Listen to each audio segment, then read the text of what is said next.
so I ended up with hay fever and weight problems and bowel issues and all kinds of stuff. And I was consistently told, it's genetic, Jason. It's just genetic. There's nothing you can do about it. Asthma is incurable. So I was like, okay, well, it's incurable. I take the drugs and eat the typical, meat and 3 veg diet and all the usual stuff right through. I started fasting and studying diet and lifestyle in the 80s. And I had a moment where what got me to change to a plant-based whole food diet or a vegan diet was a friend of mine. I used to work in a record shop in Queen Street when we used to have records, vinyl records. And she sent me over the road to get her a sandwich. And she said, get me a vegetarian sandwich.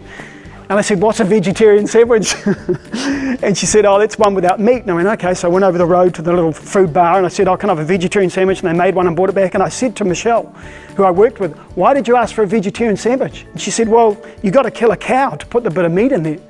And I went, huh.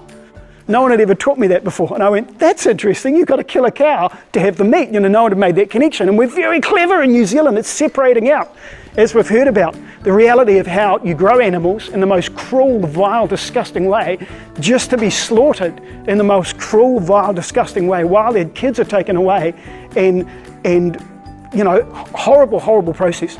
So I never made that connection, and I went, oh, that's interesting. So I gave up meat at age 18.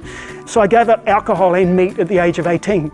And I look back at it now, because I'm almost 60 now, and I look back at when I was that age, and I think, my God, what a great decision that was.